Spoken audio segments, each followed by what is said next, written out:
Bismillahirrahmanirrahim. Assalamualaikum warahmatullahi wabarakatuh.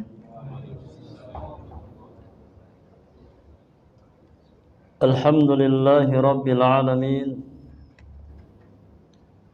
Hamdan katsiran tayyiban mubarakan fihi kama yuhibbu rabbuna wa yarda. Wassalatu wassalamu ala ashrafil mursalin sayyidil awwalin wal akhirin al-mab'uuts rahmatan lil alamin nabiyyina wa qudwatina wa qurrati a'yunina Muhammad ibn Abdullah salawatullahi wa salamuhu alaihi wa ala alihi wa ashabihi wa man tabi'ahum bi ihsanin ila yaumiddin wa sallama tasliman katsira. Amma ba'du, fa inna asdaqal hadits kitabullah azza wa jalla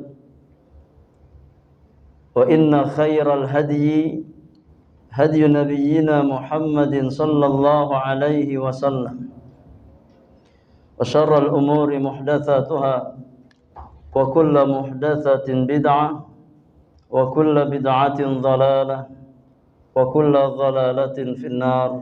Amma ba'du. Ma'asyiral muslimin rahimani wa rahimakumullahu ajma'in.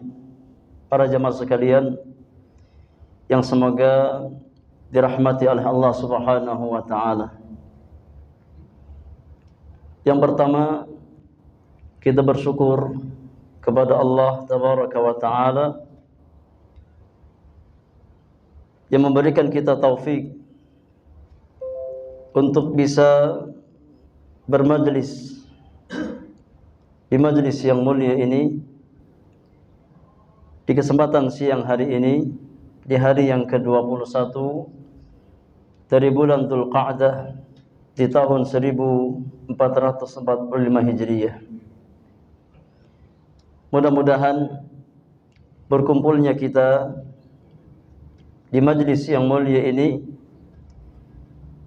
Allah jadikan sebagai pertanda kebaikan dalam diri-diri kita, sebagaimana yang diisyaratkan oleh Nabi kita Muhammad sallallahu alaihi wasallam dalam hadis Muawiyah bin Abi Sufyan.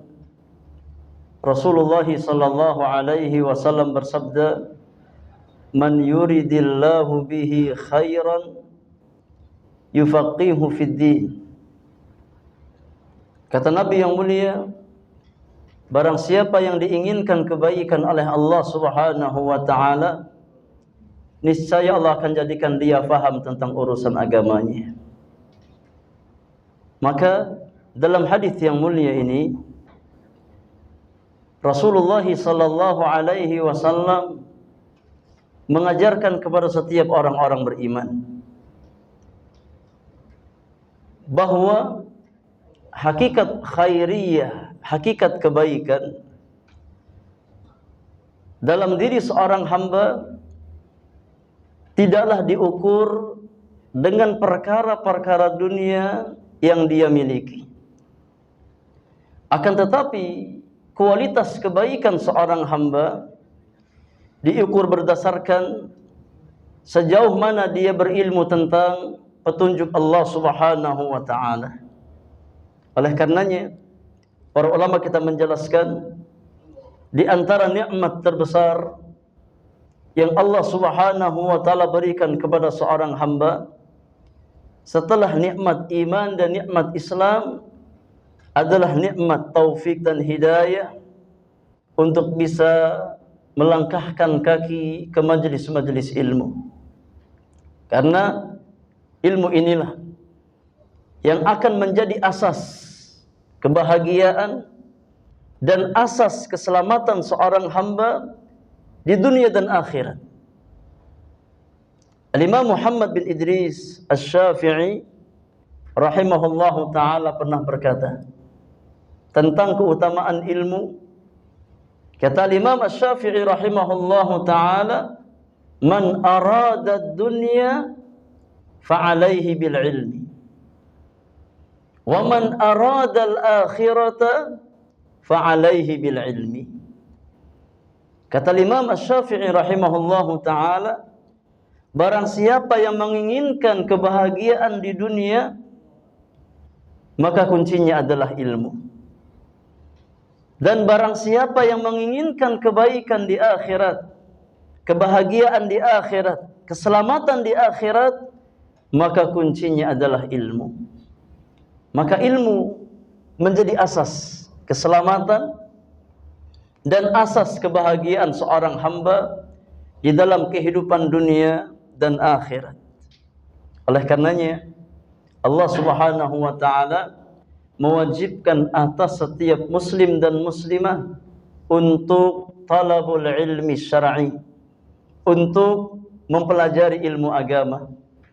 Rasulullah sallallahu alaihi wasallam bersabda, talabul ilmi fariidatun ala kulli muslimin. Kata Nabi yang mulia, menuntut ilmu adalah salah satu kewajiban atas setiap muslim. Karena dengan ilmu inilah kita bisa mengenal pencipta kita. Kita bisa mengenal Allah Subhanahu wa taala. Dengan ilmu itulah kita bisa mengenal syariat Allah Subhanahu wa taala. Yang mana syariat itulah yang akan mengantarkan seorang hamba kepada kemaslahatan dunia dan kemaslahatan akhiratnya. Mudah-mudahan Allah Subhanahu wa taala memberikan kita taufik untuk bisa meluruskan niat-niat kita di dalam menghadiri majlis-majlis ilmu, sehingga setiap langkah yang kita langkahkan ke majlis tersebut Allah jadikan sebagai kafarah bagi dosa-dosa kita dan sebagai pengangkat derajat kita di hadapan Allah Subhanahu wa taala. Dan ilmu yang kita pelajari Allah jadikan sebagai ilmu yang bermanfaat untuk kebaikan dunia dan kebaikan akhirat kita semuanya. Salawat dan salam semoga senantiasa tercurahkan kepada qudwah hasanah orang-orang beriman, Nabi kita Muhammad sallallahu alaihi wasallam, kepada keluarga beliau, kepada sahabat-sahabat beliau, dan kepada setiap umat Rasulullah sallallahu alaihi wasallam yang senantiasa berusaha untuk istiqamah berjalan di bawah naungan petunjuk Nabi yang mulia alaihi salatu wassalam sampai akhir zaman. Para jamaah yang Allah muliakan, di kesempatan siang hari ini sebagaimana diinformasikan, insyaallah kita akan belajar bersama mengambil faidah-faidah ilmu dari salah satu kitab yang sangat bermanfaat yang ditulis oleh salah satu ulama kaum muslimin, yaitu Al-Imam Syamsuddin Abu Abdullah Muhammad bin Ahmad bin Uthman bin Qaymaz Al-Zahabi, atau yang kita kenal dengan nama Al-Imam Al-Zahabi rahimahullahu ta'ala, yang wafat pada tahun 748 Hijriyah, di pertengahan abad yang ke-8 Hijriyah. Itu kitab yang bernama Al-Kabair, tentang dosa-dosa besar yang wajib dijauhi oleh orang-orang yang beriman. Sebelum kita membahas kitab tersebut, ada satu kaidah yang hendaknya kita fahami bersama terkait dengan perintah dan larangan Allah Subhanahu wa taala. Saudaraku yang Allah muliakan, ada satu kaidah yang sangat penting yang hendaknya difahami oleh setiap orang-orang beriman, dan ini dijelaskan oleh para ulama kita di dalam tulisan-tulisan mereka terkait dengan perintah dan larangan Allah Subhanahu wa taala. Allah Subhanahu wa taala menyebutkan di dalam surat Az-Zariyat ayat yang ke-56 tentang hikmah penciptaan jin dan manusia. Allah Subhanahu wa taala berfirman, "Wa ma khalaqtul jinna wal insa illa liya'buduni." Yang artinya kata Allah Subhanahu wa taala, dan tidaklah aku menciptakan jin dan manusia kecuali agar mereka hanya beribadah kepadaku. Ya. Ini hikmah terbesar Allah menciptakan jin dan manusia. Maka adanya kita di alam semesta ini, di atas muka bumi ini, jamaah yang Allah muliakan, harus kita fahami bahwasanya keberadaan kita bukan untuk perkara yang sia-sia. Ya, bukan dengan tanpa tujuan dan hikmah. Tapi Allah Subhanahu wa taala menciptakan manusia agar kita semua beribadah hanya kepada Allah Subhanahu wa taala. Pertanyaannya jamaah yang Allah muliakan, apa itu ibadah? Apa itu ibadah? Para ulama kita menjelaskan bahwasannya inti ibadah, ya, itu tidak keluar dari dua hal. Yang pertama adalah menjalankan perintah Allah Subhanahu wa taala, dan yang kedua adalah menjauhi segala hal yang dilarang oleh Allah Subhanahu wa taala. Ya. Jadi ibadah itu terkait dengan perintah dan larangan. Di mana ketika Allah Subhanahu wa taala memerintahkan seorang mukmin, maka sikap orang-orang beriman adalah berusaha menjalankan perintah tersebut. Ya. Dan ketika Allah Subhanahu wa taala melarang orang-orang beriman dari satu perkara, maka sikap seorang mukmin adalah menjauhi perkara tersebut yang dilarang oleh Allah Subhanahu wa taala. Dan itulah hakikat ibadah. Ya. Itu imtithalul awamir wajtinabun nawahi. Menjalankan apa yang diperintahkan oleh Allah Subhanahu wa taala dan menjauhi segala perkara yang dilarang oleh Allah Subhanahu wa taala. Ya. Kemudian jamaah yang Allah muliakan, harus kita fahami, ya, bahwasannya di balik setiap apa yang Allah perintahkan kepada hamba-hambanya, maka di balik perintah tersebut pasti ada kemaslahatan. Ini kaidah, ya. Setiap apa yang Allah perintahkan kepada hamba-hambanya, maka pasti di balik perintah tersebut ada maslahat. Imma maslahat dunyawiyah atau maslahat ukhrawiyah. Ya. Sebaliknya, di setiap perkara yang dilarang oleh Allah Subhanahu wa taala, maka di balik apa yang dilarang oleh Allah pasti mengandung kemudaratan. Pasti ada mudaratnya. Ya. Dan maslahat dan mudarat tersebut kembali kepada kita. Tidak kembali kepada Allah Subhanahu wa taala. Ketika Allah Subhanahu wa taala memerintahkan hamba-hambanya, maka mimbab rahmat Allah, mimbab kasih sayang Allah Subhanahu wa taala terhadap hamba-hambanya. Ketika Allah Subhanahu wa taala melarang sesuatu untuk kita lakukan, ini pun sama karena rahmat dan sayangnya Allah kepada hamba-hambanya. Karena maslahat dan mudarat itu kembali kepada hamba, tidak kembali kepada Sang Khalik. Allah Subhanahu wa taala tidak mendapatkan manfaat, ya, sedikit pun dari ketakwaan seorang hamba. Sebagaimana Allah Subhanahu wa taala tidak termudaratkan sedikit pun dari maksiat dan kekufuran seorang hamba. Sebagaimana yang ditegaskan di dalam hadis qudsi ketika Allah Subhanahu wa taala berfirman, "Ya bani Adam, law anna awwalakum wa akhirakum wa insakum wa jinnakum kanu ala atqa qalbi rajulin wahidin minkum mazada min mulki syai'a. Kata Allah Subhanahu wa taala, wahai anak Adam, wahai manusia, ketahuilah kalau seandainya seluruh kalian, semua makhluk dari yang pertama sampai yang terakhir, baik manusia ataupun bangsa jin, semuanya dalam kondisi hati orang yang paling bertakwa. Yani kalau seandainya semua hamba bertakwa kepada Allah Subhanahu wa taala, dan di atas kualitas takwa yang terbaik, maka semua ketakwaan kalian tidak menambah sedikit pun kerajaanku, kata Allah Subhanahu wa taala.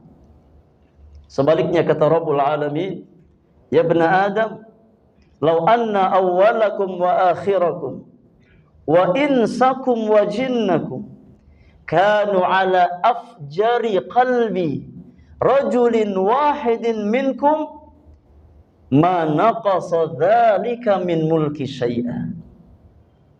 Kata Allah Subhanahu wa taala, wahai anak Adam, kalau seandainya seluruh kalian dari yang pertama sampai yang terakhir, semua manusia dan semua bangsa jin memiliki hati yang fajir, hati yang kufur kepada Allah Subhanahu wa taala, maksiat kepada Allah Subhanahu wa taala, kalau seandainya semua hamba bermaksiat kepada Allah, semua hamba kufur kepada Allah Subhanahu wa taala, kata Allah Subhanahu wa taala, kekufuran kalian tidak mengurangi sedikit pun kerajaanku.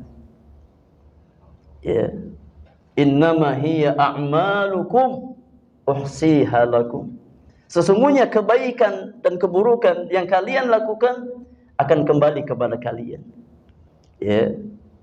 Maka ini kaidah di dalam agama kita, bahwasanya ketaatan kita kepada Allah Subhanahu wa taala sama sekali tidak menambah kemuliaan di sisi Allah Subhanahu wa taala. Sebagaimana dosa dan maksiat yang kita lakukan, sama sekali tidak memudaratkan Allah Subhanahu wa taala, karena Rabbul Alamin adalah zat yang maha sempurna. Allah Subhanahu wa taala adalah zat yang maha berdiri sendiri. Allah adalah Al-Hayyul Qayyum, Al-Ahadus Samad. Allah Subhanahu wa taala zat yang maha hidup, zat yang maha berdiri sendiri. Allah zat yang maha esa. Allah adalah zat yang tidak membutuhkan selainnya, tapi selain Allah membutuhkan kepada dirinya. Maka harus kita pahami bersama bahwasanya semua ketaatan yang kita usahakan, maslahatnya tidak untuk Allah Subhanahu wa taala, tapi maslahatnya kembali kepada siapa? Kepada diri kita sendiri. Sebagaimana setiap keburukan, setiap dosa dan maksiat yang kita kerjakan, maka athar atau dampak dari maksiat tersebut akan kembali kepada diri kita sendiri. Imma kembali di dunia, imma kembali di akhirat. Allah Subhanahu wa taala berfirman, "Faman ya'mal mithqala dzarratin khairan yarah, wa man ya'mal mithqala dzarratin syarran yarah." Apa yang kamu kerjakan sekecil apapun, meskipun sebesar biji zarrah, kamu akan melihatnya. Sebaliknya, satu keburukan, satu dosa dan maksiat, satu kezaliman yang kita lakukan, meskipun sekecil biji zarrah, akan kita lihat atharnya, akan kita lihat dampaknya. Maka ini jadi antara kaidah yang hendaknya kita pahami, ma'asyiral muslimin, terkait dengan perintah dan larangan Allah Subhanahu wa taala. Bahwasanya ketika Allah memerintahkan hambanya, maka di balik perintah tersebut ada kebaikan, ada kemaslahatan, sebagai rahmat Allah untuk hamba-hambanya. Sebaliknya ketika Allah melarang kita dari sesuatu, maka yakin di balik apa yang Allah larang pasti ada kemudaratan. Dan yang merasakan maslahat dan mudarat adalah hamba, bukan Al-Khaliq, bukan Allah Subhanahu wa taala. Dan ini di antara kaidah yang diajarkan oleh sahabat yang mulia Abdullah bin Mas'ud radhiyallahu taala anhu wa ardhah. Ya. Di mana Abdullah bin Mas'ud pernah berkata, "Idza sami'tumullaha 'azza wa jalla yaqulu fi kitabihi ya ayyuhalladzina amanu fa'ar'u sam'akum." Kata Abdullah bin Mas'ud radhiyallahu anhu, apabila engkau mendengar Allah Subhanahu wa taala berfirman di dalam kitabnya, di dalam Al-Qur'anul Karim, kemudian kita mendengar atau kita membaca di antara ayat Al-Qur'an yang diawali dengan nidaul iman, dengan panggilan keimanan. Kita membaca ayat yang diawali dengan ya ayyuhalladzina amanu. Kata Abdullah bin Mas'ud, maka siapkan pendengaran kalian. Ketika Allah Subhanahu wa taala mengawali firman-Nya dengan panggilan keimanan, maka siapkan pendengaran kalian, siapkan hati-hati kalian. Fa inna ma jaa ba'dahu imma khairun tu'maruna bihi aw syarrun tunhauna anhu. Karena yang datang setelah panggilan keimanan itu hanya satu dari dua kemungkinan. Ya. Kemungkinan yang pertama, imma setelahnya ada kebaikan yang Allah ingin perintahkan kalian dengannya, atau kemungkinan yang kedua, setelahnya ada keburukan yang ingin Allah larang kalian darinya. Maka ini kaidah jamaah di dalam memahami Al-Qur'anul Karim. Ya, kaidah di dalam mentadaburi Al-Qur'anul Karim. Ketika kita membaca Al-Qur'an kemudian melewati ayat yang diawali dengan ya ayyuhalladzina amanu, kaidahnya apa jemaah? Setelah ya ayyuhalladzina amanu tersebut, imma ada perintah, imma ada larangan. Sebab antum Bapak praktekkan nanti di rumah. Ya, buka Al-Qur'anul Karim. Kemudian cari ayat yang di sana ada panggilan keimanan, ada nidaul iman. Yang diawali dengan ya ayyuhalladzina amanu, maka pasti setelahnya akan datang imma perintah, imma larangan dari Allah Subhanahu wa taala. Ya. Kalau yang datang itu perintah, maka di balik perintah ada kebaikan untuk seorang hamba. Kalau yang datang adalah larangan, maka di balik larangan ada kemudaratan, ada keburukan yang Allah ingin menjauhkan kita dari keburukan tersebut. Ya. Ini di antara kaidah terkait dengan perintah dan larangan Allah Subhanahu wa taala. Jadi kita hidup di dunia untuk diperintah dan dilarang oleh Allah Subhanahu wa taala. Dan hakikat seorang muslim, Islam artinya al-istislam lillahi ta'ala. Ya, seseorang yang menundukkan jiwa dan raganya kepada Allah Subhanahu wa taala. Itu arti kata Islam. Tatkala kita mengklaim diri kita sebagai muslim, maka arti Islam, arti muslim artinya berserah diri, pasrah. Ya. Tunduk dan patuh di atas ketetapan Allah Subhanahu wa taala. Kenapa? Karena kita memiliki keimanan, karena kita memiliki keyakinan bahwasanya apa yang Allah syariatkan itulah yang terbaik untuk hamba-hambanya. Tidak mungkin Allah Subhanahu wa taala mensyariatkan sesuatu dengan tujuan memudaratkan hamba, tidak. Tidak mungkin. Ya. Ketika Allah Subhanahu wa taala mensyariatkan sesuatu, maka di balik syariat tersebut ada rahmat dan hikmah Allah Subhanahu wa taala. Maka hakikat kita beribadah kepada Allah, yang mana ibadah adalah hikmah terbesar penciptaan jin dan manusia, adalah kita berusaha untuk menjalankan perintah Allah dan meninggalkan larangan-larangan Allah Subhanahu wa taala. Maka di antara perkara-perkara yang dilarang, itu ada yang diistilahkan dengan kabairudz dzunub, dosa-dosa besar. Ya, di antara larangan-larangan Allah Subhanahu wa taala ada yang disebut dengan al-kabair, dosa-dosa besar. Ya, dan nanti akan dijelaskan oleh Al-Imam Az-Zahabi apa itu definisi dosa besar. Ya, apa itu definisi dosa besar? Nanti kan kita baca ya keterangan dari beliau insyaallah taala mungkin di lain kesempatan. Ya.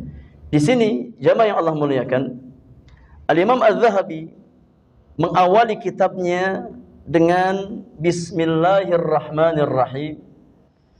Alhamdulillahi rabbil alamin, wala udwana illa 'alal zalimin, wassalatu wassalamu ala sayyidina Muhammadin sayyidil mursalin wa imamil muttaqin wa ala alihi wa sahbihi ajma'in, amma ba'du. Kata beliau, Bismillahirrahmanirrahim.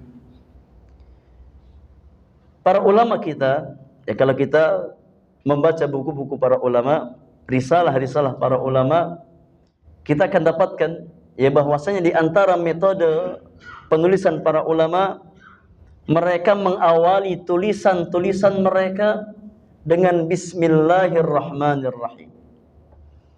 Dan ada 3 hal yang mendorong para ulama untuk mengawali risalah mereka dengan Bismillahirrahmanirrahim. Ada 3 hal yang memotivasi para ulama untuk mengawali tulisan mereka dengan Bismillahirrahmanirrahim. Yang pertama adalah iqtidaan bi kitabillah, dalam rangka mencontoh Al-Qur'anul Karim. Mencontoh metode Al-Qur'anul Karim, di mana Al-Qur'an diawali dengan Bismillahirrahmanirrahim. Ya, maka para ulama ingin mencontoh metode Al-Qur'anul Karim di dalam tulisan-tulisan mereka. Alasan yang kedua adalah iqtidaan bi Rasulillah sallallahu alaihi wasallam. Mencontoh Rasulullah sallallahu alaihi wasallam. Di antara sunnah yang disunnahkan oleh Nabi kita Muhammad sallallahu alaihi wasallam, ketika Nabi yang mulia mengirim surat ya kepada raja-raja dunia, mengajak mereka kepada Islam, ya, maka Nabi awali surat beliau dengan menuliskan Bismillahirrahmanirrahim, min Muhammadin abdillahi wa rasulihi ila Hiraqla azimir Rum ila Kisra azimil Furs. Ya. Nabi tuliskan pertama kali Bismillahirrahmanirrahim dari Muhammad, seorang hamba dan utusan Allah Subhanahu wa taala, kepada Heraklius, raja Romawi, pembesar Romawi, kepada Kisra, pembesar Persia. Nabi mengawali surat-surat beliau yang dikirim kepada raja-raja dunia dengan Bismillahirrahmanirrahim. Maka para ulama yang mereka ingin mencontoh sunnah tersebut dalam tulisan-tulisan mereka, maka mereka mengawali ya tulisan-tulisan mereka dengan Bismillahirrahmanirrahim. Ini ya motivasi yang kedua. Motivasi yang ketiga di antara motivasi para ulama mengawali tulisan-tulisan mereka dengan Bismillahirrahmanirrahim adalah dalam rangka tabarrukan, wasti'anatan billahi subhanahu wa ta'ala, dalam rangka isti'anah, minta pertolongan, kemudian tabarruk, minta keberkahan kepada Allah Subhanahu wa ta'ala dengan menyebutkan nama-nama Allah Subhanahu wa ta'ala, ya, untuk isti'anah, untuk bertabarruk, minta keberkahan kepada Allah Subhanahu wa ta'ala, agar apa yang ditulis oleh para ulama ya menjadi ilmu yang bermanfaat, ya menjadi sesuatu yang diberkahi oleh Allah Subhanahu wa taala. Maka mereka mengawali tulisan mereka dengan ya mendahulukan Bismillahirrahmanirrahim dalam rangka isti'anah, minta pertolongan kepada Allah agar dimudahkan, ya kemudian minta keberkahan kepada Allah Subhanahu wa taala, karena al-barakah itu milik Allah Subhanahu wa taala, dan Allah berikan keberkahan kepada hamba-hambanya yang dikehendaki oleh Allah Subhanahu wa taala. Maka di sini Al-Imam Az-Zahabi mengawali ya tulisannya dengan Bismillahirrahmanirrahim, ya dengan 3 alasan tadi, ya 3 hal yang memotivasi beliau untuk mendahulukan Bismillahirrahmanirrahim di awal risalah beliau. Setelahnya beliau memuji Allah Subhanahu wa taala, alhamdulillahirabbil alamin. Segala puji hanya bagi Allah Subhanahu wa taala, Rabb semesta alam. Wala udwana illa 'alal zalimin, dan tidak ada permusuhan kecuali bagi orang-orang yang zalim. Wassalatu wassalamu ala sayyidina Muhammadin, salawat dan salam tercurahkan kepada Nabi Muhammad sallallahu alaihi wasallam, sayyidil mursalin wa imamil muttaqin, pemimpin para rasul dan imamnya orang-orang yang bertakwa. Wa ala alihi wa sahbihi ajma'in, kepada keluarga beliau, kepada sahabat-sahabat beliau seluruhnya. Ini ya muqaddimah yang penulis bawakan. Kemudian kata beliau, amma ba'du, fahadha kitabun mustamilun ala dzikri jumalin fil kabair wal muharramat wal manhiyat. Kata Imam Az-Zahabi, ini adalah kitab yang mencakup ya penjelasan dari jumlah atau beberapa dosa-dosa besar, perkara-perkara yang diharamkan dan yang dilarang oleh Allah Subhanahu wa taala. Penulis menjelaskan di awal ya muqaddimah beliau ya bahwasanya apa yang beliau tulis itu terkait dengan perkara-perkara yang dilarang oleh Allah Subhanahu wa taala, perkara-perkara yang diharamkan oleh Allah Subhanahu wa taala, kemudian lebih spesifik lagi terkait dengan dosa-dosa besar. Ya, terkait dengan dosa-dosa besar.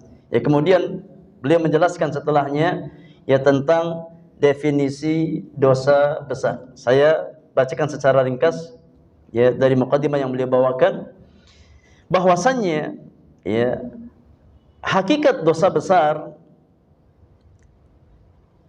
adalah suatu dosa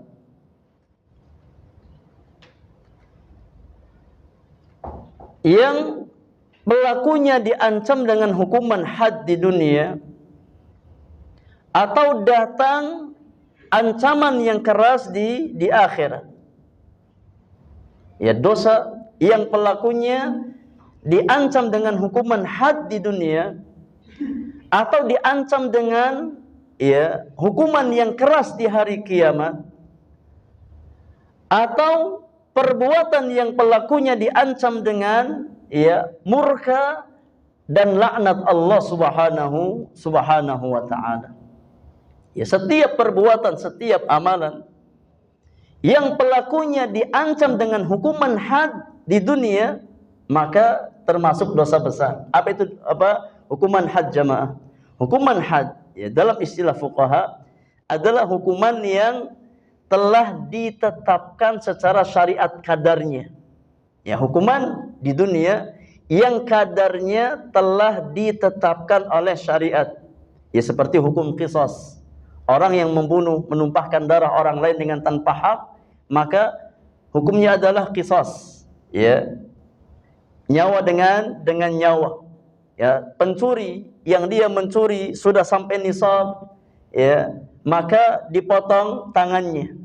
Ya, seorang yang berzina dalam kondisi sudah menikah, ya maka dirajam sampai meninggal dunia. Ini namanya hukuman had. Hukuman-hukuman yang yakni telah ditetapkan kadarnya di dalam agama kita. Ya. Maka setiap perbuatan yang pelakunya diancam dengan hukuman had, maka perbuatan tersebut termasuk ke dalam dosa besar. Setiap perbuatan yang pelakunya diancam dengan ancaman ya di akhirat, dengan siksa di akhirat, maka perbuatan tersebut termasuk dosa besar. Dan setiap perbuatan yang pelakunya diancam dengan murka Allah atau dengan laknat Allah Subhanahu wa taala, itu pun termasuk dosa besar. Nah, ini secara garis besar definisi ya dosa besar yang disampaikan oleh Al-Imam Adz-Dzahabi rahimahullahu taala. Insyaallah ya kita bahas lebih spesifik lagi di pertemuan yang akan datang dengan izin Allah Subhanahu wa taala. Baik, untuk materi kita cukupkan jamaah yang Allah muliakan di kesempatan siang hari ini. Mudah-mudahan ya, yang sedikit bermanfaat untuk kita semua, menjadi tambahan ilmu untuk kita semuanya dan tambahan amal kebaikan yang mudah-mudahan bisa memberatkan amal kebaikan kita di hari kiamat nanti. Wallahu ta'ala a'lam bissawab wa sallallahu ala nabiyyina Muhammadin wa alihi wa sahbihi ajma'in wa akhiru da'wana anil hamdulillahi rabbil alamin. Subhanakallahumma wa bihamdika asyhadu an la ilaha illa anta astaghfiruka wa atubu ilaik. Assalamualaikum warahmatullahi wabarakatuh.